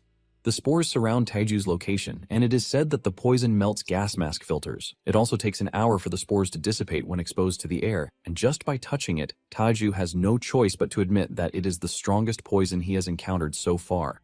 Taeju immediately gets to work because he is not about to let the poison go to waste. He focuses on condensing the poison energy to absorb it into his body, while using the poison spirit art to convert it into internal energy. He knows that doing this will immediately propel him to reach the 4th star, and hours later, he is still circulating his chi after absorbing the poison. Because the amount of poison he absorbed is so much that it made it difficult to convert it to internal energy. This leaves him wondering if he got greedy, but at the same time he is not worried because he already understands the toxic properties, which makes it easier to develop an antidote for it. In addition, he is convinced that the Earth has more diverse poisons than the martial world, and by using this advantage, he plans to get stronger much faster because he doesn't plan to remain weak like before again. After hours of intense ki circulation, he finally reaches the 4th star, and he can feel the energy brewing in his body. Taeju gets up and figures out that he has been on the mountain for quite some time. However, it is not a waste because he was able to reach the 4th star faster and also got the ingredients for the spore poison water deer antidote. He decides that it is time for him to head back, and he remembers that things might have gone out of hand, thanks to YJ Pharmacy. Not long after this, he returns to the drugstore and he finds the store practically empty. He assumes that business has been going really well. Beck is thankful that he is finally back after 2 weeks because he was worried that something had happened, since he couldn't reach him by phone. Taeju mentions that his phone was off because he was training while also developing an antidote. Taeju realizes that Beck and his assistant look worried and disturbed, forcing him to ask what the issue is. Beck mentions that the pharmaceutical company reps had said they won't supply them anymore, and they even took everything away. As if this wasn't bad enough, the Autonomy Committee's drug approval department asked them to send the ingredient list to investigate side effects from the antidote. When Taiju hears this, he asks Beck if he thinks it is Seok's doing, and Beck replies that he is not certain, but it is the same method that Seok usually uses when things are not going his way.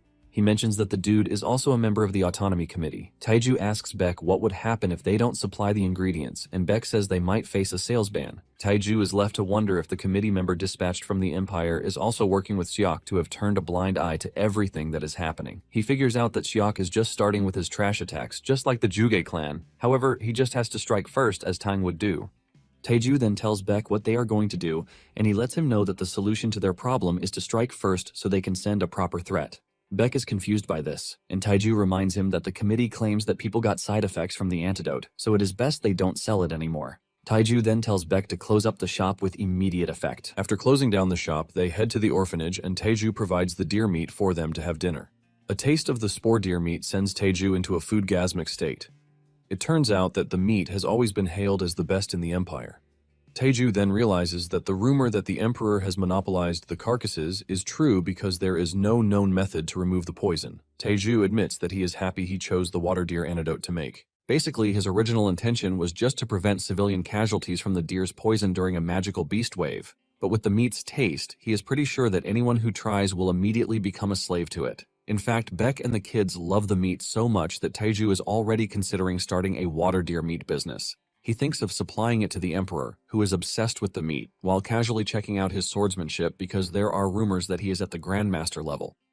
After they are done eating, Beck thanks Taiju for providing such good meat, while expressing his surprise that the new antidote is for the terrifying water deer. Beck admits that Taiju is amazing, but he is worried about the closure of the pharmacy. Taiju urges Beck to trust him and just wait for what would happen. He wants to see who is going to regret not selling the antidote. 5 days later, Park shows up at Beck's drugstore, and he is shocked to find out that the store is still closed.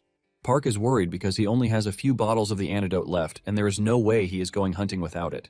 Some Awakeners show up too, and they believe that the rumor being spread might be true.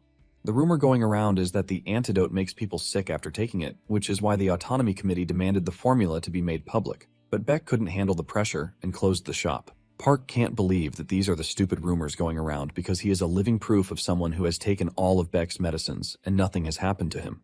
Suddenly, they feel an overwhelming presence on the scene, and it turns out to be Yoonghak.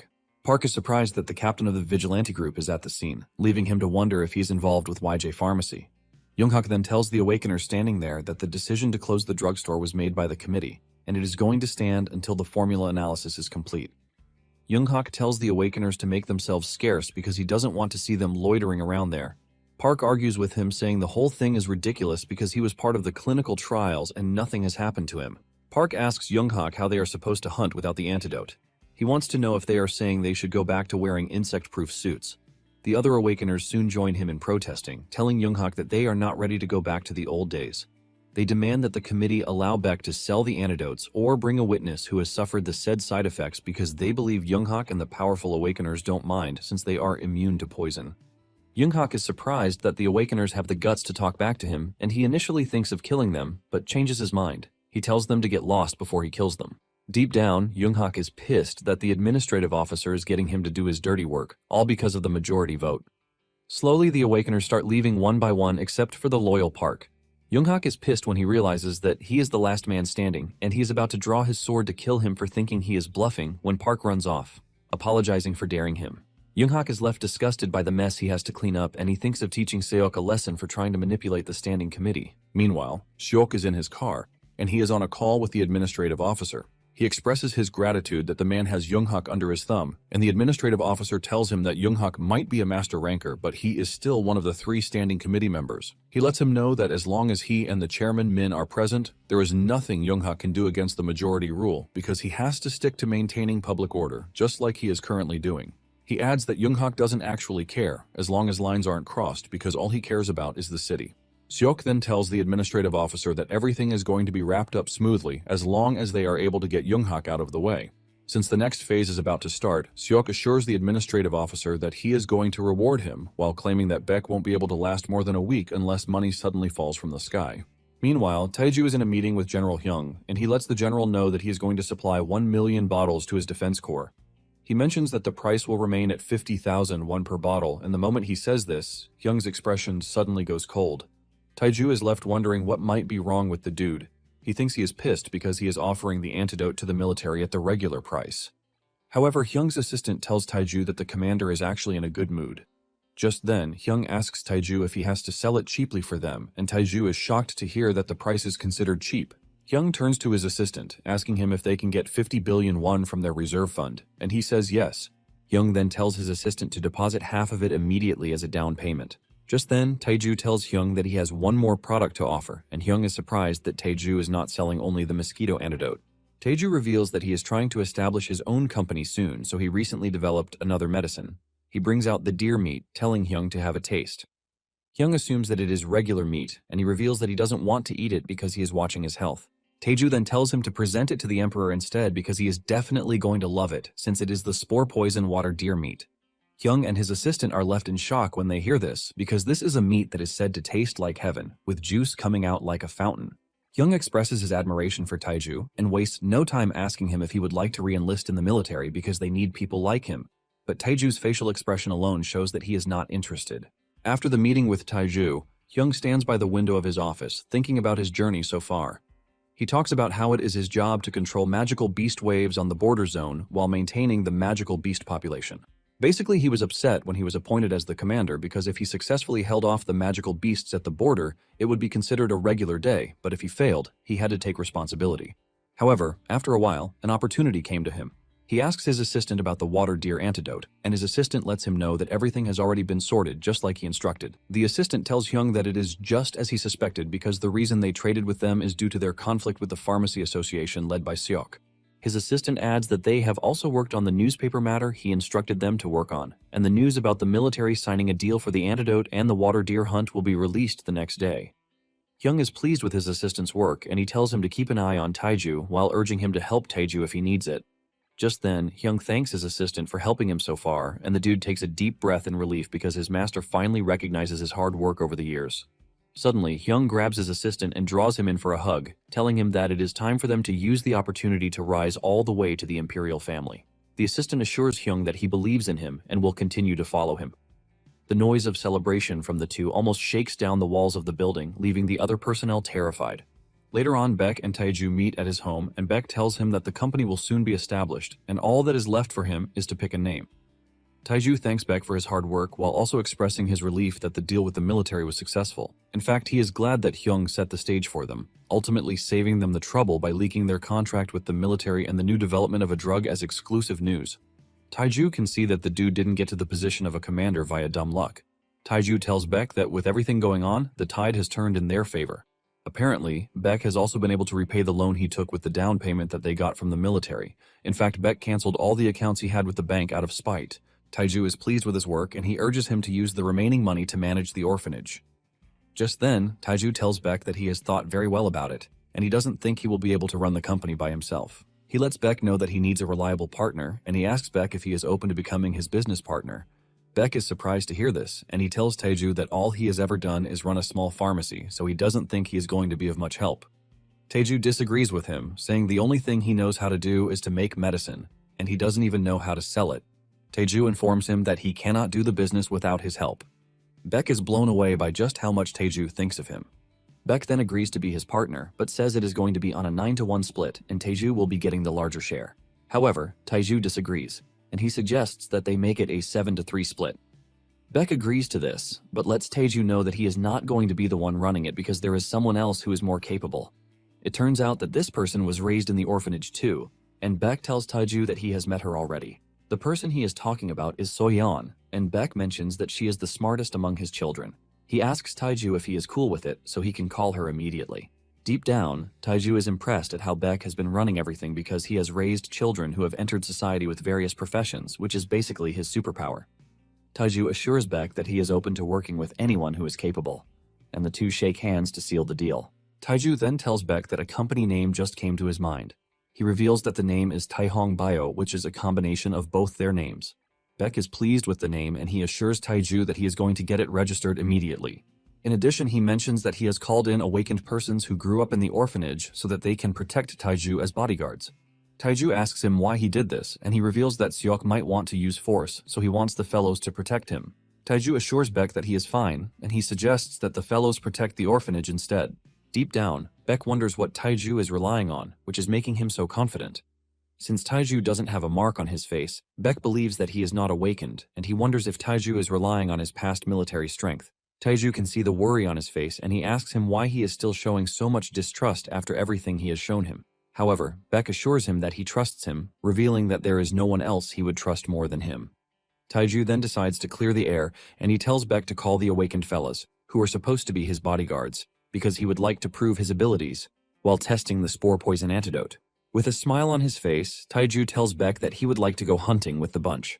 Not long after this, Taiju and the group head to Mount Jiri, and the leader of the group, Baek Chang-hoon, is blown away by Taiju's immaculate 4 billion won coat. Since Taiju is the one leading the line, the dude taps him on the back, suggesting that he leads the line instead because magical beasts will appear anytime soon. However, Taiju strictly tells the dude not to call him boss, but to address him as brother. Chang-hoon agrees to this and reiterates what he said, urging Taiju to step behind him because they are supposed to protect him. Taiju stays silent, and the dude apologizes if his words are out of line. However, Taiju tells him that there is nothing to apologize for because he is already used to it, since he is not an awakened person. He then tells him that they are going to talk more about it after they take out the lurking danger. Chang-hoon is confused as he has no idea what Taiju is talking about, but suddenly he looks up to see storm weasels leaping toward them like bees. As the squad panics, Taiju reaches into his underpockets and whips out 2 sets of throwables, which he hurls at the monsters. In just one sweep, Taiju wipes out the monsters with his throwables that put Chang-soon in shock because even a user rank like himself cannot even touch them that easily. Taiju, on the other hand, is not really impressed because he easily wiped out the monsters without being able to use the willow leaf flying daggers. He only used the anti-personnel hidden weapons, the needles and iron pellets, but the issue is that over 200 hidden weapons are entirely unrecoverable.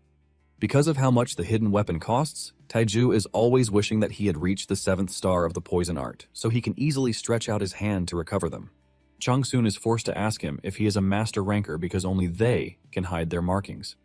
Taiju assures the dude that he is not even an awakener, but assures him that he is going to take the lead from that moment on. Chang-soon tries to stop him, reminding him of what his father said, but he quickly retreats since he has seen what Taiju is capable of doing. Not long after this, they find a water deer, and Chang-soon asks Taiju what he is planning to do. Taiju tells Chang-soon that the deer is confident that people won't go after it because of its poison, but it is about to awaken. He then tells the group to use the medicine, and Chang-soon hesitates because he doesn't know if it is going to work. However, he is able to push through his fear when he realizes that he is already in the same boat as his father, so he has to trust Taiju just the same way his father did. Since Taiju made the antidote and even showed them his power, he believes that they have to prove themselves too. Chang-soon drinks up the antidote and tells Taiju that he will be the one to make the first move. Chang-soon pulls out his weapon, leaving a shocking expression on the deer's face, since it doesn't expect someone to be stupid enough to come after it. Chang-soon confirms the deer's fear when he lunges toward it, and the deer uses its last resort weapon by screaming out. The scream is so deafening that the rest of the group, except Taiju and Chang-soon, have to block their ears. Chang-soon engages his cutting skill and decapitates the deer. The moment he does, the humps on the deer's back blow, scattering the spores. The team panics, and even Taiju is worried deep down, but he heaves a sigh of relief the moment he realizes that the antidote actually works. In addition, he is impressed that Chang-soon has guts, and the rest of the team starts talking about how nice the antidote is because they are basically walking amidst the spores with no fear. Taiju then turns to Chang-soon asking him if he now believes him because with the antidote it is easy to take on the deer, since it is all bark and no bite. Chang-soon and the rest of the group offer their apologies for not believing in him, and Taiju suggests that they continue the hunt, since there is no issue. However, he urges them to butcher the deer first because once the antidote is released, the water deer will be hunted to extinction. Meanwhile, in New Seoul, Soyeon is seen working in a big company as one of the youngest managers. Soyeon is going about her day when her boss shows up to talk to her about her father. Soyeon wonders what the dude wants from her, and her boss tells her to drop all the projects she is working on at the moment because he wants her to head down to Guri and do a favor for him. He shows Soyeon a news article about the startup pharmaceutical company that her father is working on. Soyeon is shocked to hear this because her father never mentioned anything like this to her. Her boss tells her that he doesn't really care about her, and all that he wants is for her to go down to Guri. He urges her to stick close to her father, dig up the info on the antidote, and secure the formula too. He threatens her by reminding her of who they really work for, while reminding her that if she can handle it properly, things will change for her. Soyeon cannot believe that her boss is seriously asking her to betray her father, and just then, she gets a call from her father. She tells the man to give her a minute while she talks to her father. Her boss suggests that she make it brief so she can make a decision quickly. After the call with her father, Soyeon appears to be all smiley and bright. Just then, her boss asks her if she has finally made her decision, and Soyeon frowns at the dude, telling him that she has. She lets him know that she is going to go to Guri, and the man is about to start celebrating when Soyeon throws her work card at him, telling him that she is quitting the crappy company. She walks past him while scolding him for always looking down on people, even though he is pretty short. As she walks away, her boss screams at her, asking her if she knows just how much of a wrong decision she is about to make, but Soyeon flips him off. When Taiju and the others finally return to his building, Taiju told them to go get a rest, assuring them that he was going to handle the rest. Changsoon is hesitant because of his father's orders to protect Taiju, but Taiju asks him if he thinks he is the one who needs protection after what he witnessed that day. He urges him to return to the orphanage and protect Baek and the kids instead. Changsoon agrees with Taiju, and he tells his siblings to pack up so that they can return to the orphanage. Deep down, Taiju is not really worried because he believes that the orphanage is going to be safe since it is the only one in the city, and touching it would draw the anger of the citizens. At the same time, he is worried because there are plenty of crazy people in this world, and especially in Guri. Taiju knows he needs people like Changsoon because once the company is established and they hire enough people to process the antidote ingredients, he will have some breathing room to develop new medicines. Even though his plan was just to settle down when he came to the city, he has somehow gotten himself entangled in something much bigger. Nonetheless, Taiju is not entirely pissed about it because it is thanks to the crazy things he got involved in that he was able to buy the mansion where he now lives. Taiju still feels really weird because he can't believe that he now has his own house.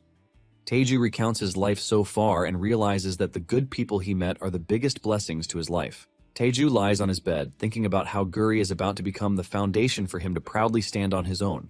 Meanwhile, some bad guys have arrived outside his mansion, and the leader of the group is Sang-shik. Shik is surprised that Taiju is a newcomer, but he already has a mansion, and one of his boys lets him know that he made the money from the antidote. Shik screams at the dude, telling him that he is not dumb and he knows this fact. Shik mentions that he would have just kidnapped Taiju for himself if not for the order that came from Seok. The bad guys then pick Taiju's lock and make their way into his house. Shik tells his people not to talk to Taiju once they reach his living room and just stick the syringe into his neck. They plan to quietly take Taiju away once the drug kicks into his system. Moments later, they arrive at Taiju's room, and one of them tries to push the syringe into Taiju's neck, but he suddenly grabs him. Taiju admits that he was contemplating whether he should allow them to push the syringe into him. Shik screams at his subordinate to go ahead and push the syringe into Taiju, and the dude reveals that he is trying, but his hand can't move.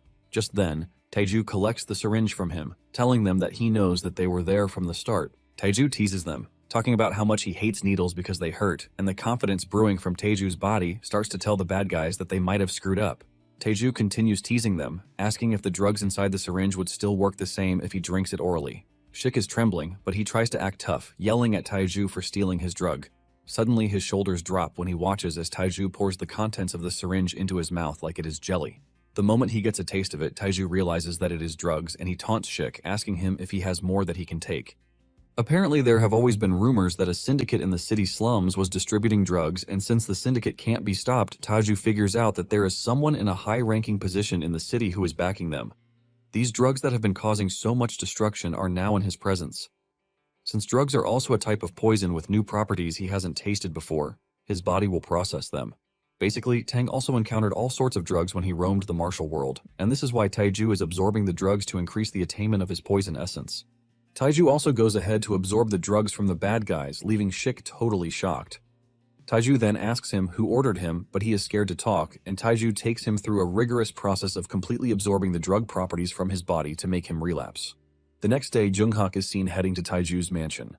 It turns out that Taiju has made a report about the break-in. In addition, Junghak learns that Taiju has already figured out that Seok was the one who sent Shik and his men after he interrogated them. Because of this, they are asking the vigilante group to take the bad guys away and conduct a thorough investigation to prove their reliability. Junghak is pissed that Seok started something and couldn't finish it properly. Junghak is not really worried about Taiju because he is just a newcomer, but the person he is worried about is Baek, who is far too respected in the city. Even though dragging Seok in and forcing a settlement would be the best way out, he is pretty sure that there is no way Seok would agree to that because he is too stubborn. In the end, Junghak is worried that the conflict will just continue to drag on. Since Taiju wants a thorough investigation, it is just going to be another burden on him. Not long after this, Yoonghak and his men arrive at Taiju's house, and Baek walks over to welcome them. However, Yoonghak walks past him like he doesn't even exist. One of Yoonghak's men urges Baek to step aside, and Yoonghak moves over to where Shik and his men are kneeling. He suddenly sentences Shik to death under the authority given to him by the Emperor, and he pulls out his sword, ready to decapitate Shik, but Taiju blocks the attack with one of his throwing weapons. Taiju tells him to halt, while asking him why he is trying to kill the witness. Taiju shows Yoonghak a recording of Shik and his men confessing to what Seok made them do. Taiju then says he can already see that Yoonghak knows what is happening, which is why he wants to cover it up. Yoonghak angrily demands to know who Taiju is, and he introduces himself. Yoonghak then figures out that Taiju is the antidote maker. Yoonghak moves closer to stare at his face, and it dawns on him that he has seen Taiju somewhere before. He racks his brain and quickly figures out that Taiju was the porter he met on the mountain. Yoonghak asks him if he is the one who made the antidote, and Taiju says yes. Yoonghak then tells Taiju that he doesn't really care because his word is the law as long as they are in the city. He grabs his sword, suggesting that they kill the 4 bad guys so they can forget about everything, but Taiju refuses. Yoonghak then dares Taiju to try to stop him, and he dashes toward Shik, aiming to cut his head, but Taiju unleashes a ton of daggers on him. Yoonghak cuts down the daggers, but one of them grazes his hand. He commends Taiju, saying it doesn't appear that he is an ordinary fellow because he managed to leave a scratch on him. Yoonghak then decides to sentence Taiju to death for interfering with a master twice. Taiju is not scared, and he tells Yoonghak that he is curious to see what gives Yoonghak the right to act the way he does. Taiju attacks Yoonghak, but releases a new set of daggers. Just as the two are about to engage in a fierce battle, a familiar voice screams out from an incoming chopper, telling them to stop. Just then, Hyung and 3 other fellas leap out from the chopper and land between Yoonghak and Taiju. Hyung then tells Yoonghak to stop whatever it is that he is doing. Yoonghak asks Hyung why he came all the way to the Free City, and Hyung demands to know if he needs permission to come. Yoonghak then concludes that he is basically using the military to intervene in Guri's affairs, but Hyung assures him that he is not there as a soldier. He lets him know that he is just a civilian, and he suggests that they go their separate ways. Hyung walks over to Taiju to ask him if he is hurt anywhere, but Taiju assures him that he is fine. It turns out that the trio who followed Hyung are also Master Awakeners, and they are all Major Generals too. In fact, the trio is ready to die for Taiju and kill for him, whom they consider their benefactor. Yoonghak is shocked to see how the military men are relating to Taiju as if they are friends. He wonders if he already knows them through his father's connections. Yoonghak knows that he has to be careful around the 4, since they are military men and masters for that matter. Yoonghak decides to retreat, but promises to repay the humiliation later. Yoonghak informs the group that he is leaving, and Hyung teases him, telling him to stick around a little. Yoonghak yells at Hyung, telling him that he is not as free as he and his people. Hyung smiles while telling Yoonghak that it is expected of him. Yoonghak is confused by this, and Hyung tells him that since he claims to be so busy, he should have taken care of the bad guys in the city a long time ago. He taunts him, telling him that he is willing to provide some backup if it appears that the bad guys are too much for the vigilante group to handle. Yoonghak says there is no need for this, and he tells his men to load up Shik and his collaborators so that they can deal with them later. However, Hyung lets Yoonghak know that Shik and his men are coming with him. Yoonghak angrily reminds Hyung that he already said the military is not getting involved, and Hyung tells Yoonghak that the bad guys tried to kidnap a close friend of his, so he has to step in. It soon escalates into a face-off, and Yoonghak tells Hyung that what he is doing is a clear violation of the imperial decree. He tries to drag the Emperor's name into it, and it is at this point that Hyung unleashes his aura, asking Yoonghak if he thinks they are on the same level just because they are both masters. Hyung's aura sends chills down Yoonghak's spine, and Hyung lets him know that he can kill him right there without any consequence. Yoonghak starts to tremble, and the other major generals surround him, making fun of him, telling him that they are ready to kill him if Hyung gives the order. Even Yoonghak's people are already trembling, and the moment Yoonghak realizes that he can't handle the situation, he pulls back his men, telling them that they are retreating. After he is gone, Taiju thanks Hyung for his help, but Hyung assures him that he has nothing to worry about because they are already in the same boat. Baek also thanks Hyung for showing up on such short notice because he was the one who quickly contacted the general. Hyung says it is a good thing that he called because the situation has now been resolved. Hyung then tells Taiju that he is going to handle Shik and his men himself. In addition, he is going to handle their backer, who is obviously Seok. Taiju doesn't want Hyung to worry about it because it is a personal matter, but Hyung tells him that it is not only his problem because if he runs into any complication, which results in the disruption of the antidote, it would put the Corps' safety on the line. Taiju then agrees to Hyung's proposal to handle the whole thing, and Hyung assures Taiju that he is going to tie up all loose ends, so he doesn't have anything to worry about. Taiju is left to think about Yoonghak, and he can clearly remember that Yoonghak got hit with one of the flying daggers, but he showed no symptoms of poisoning until the point that he left. Taiju believes that things could have turned out badly for him if Hyung hadn't shown up. Because of this, Taiju concludes that he is still weak and he needs to get stronger, so that something like that never happens again. On the other hand, as Yoonghak returns to his office, he notices that the scratch he sustained is still fresh, which is weird. He wonders if it is poison, and before he knows it, it starts to spread across his body. In no time, his body is already turning green with his veins protruding. He screams in pain, and he screams at his assistant to get him to the hospital immediately. With death staring him in the face, Yoonghak is left wondering what Taiju has done to him. Later on, as Hyung and his men travel back to base, Hyung tells his men to dump Shik and his gang into the ocean, since they have already figured out everything that they need to know.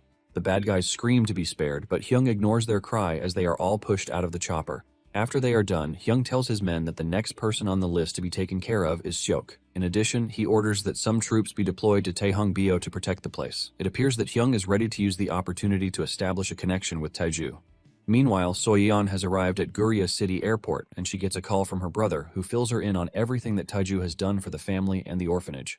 With a bright smile on her face, she tells Changsoon that she will soon get home. She then tells the taxi to take her to Beck's orphanage, and she finds it hard to hide the smile on her face because she finally understands why her father called her home. Not long after this, she arrives at the orphanage to find them cooking a feast. Her father runs over to welcome her, thanking her for coming over.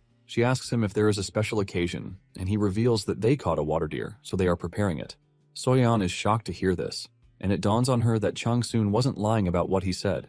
Beck then suggests that they go see Taiju, who is feeding the kids. Beck then introduces Soyeon to Taiju, but he is not entirely surprised to see her because they have met before.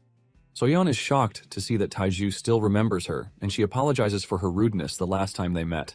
She promises Taiju that she is going to grow the company properly, and Taiju is glad for the assurance. Just then, Hyung's assistant, Min-soo, and 19 other soldiers show up on the scene, telling Taiju that they have been assigned as Taehangbyo's security detail. Taiju thanks them for coming, but lets them know that living quarters might be a problem because of the number of people they have to accommodate. However, Min-soo assures him that he has nothing to worry about because they brought their encampment gear with them. The two shake hands on it, and Taiju lets him know that he looks forward to working with him. Min-soo assures him that he will put his life on the line for him, and Taiju suggests that they get things running with a water deer soup. Min-soo orders his men to unpack immediately and eat afterward. Taiju is blown away by how far things have come for him because he is no longer alone, as he now has a faction of his own. Later on at Guri Castle, Seok is brought in front of the Autonomous Committee for his offenses. They ask him if he admits the charges, and he reluctantly does. After leaving the room, Seok groans in pain because he was thrown under the bus by the people he is working with. He is also worried that he hasn't been able to contact Shik, and this is when he decides that he just has to lie low for things to eventually subside. Moments later, Seok's car stops at a red light, and suddenly, a masked man appears on a motorbike. The masked man breaks his car window with a bat before killing Seok and pushing his car into the river. After doing this, he contacts his boss, telling them that he is done with the mission and he is now returning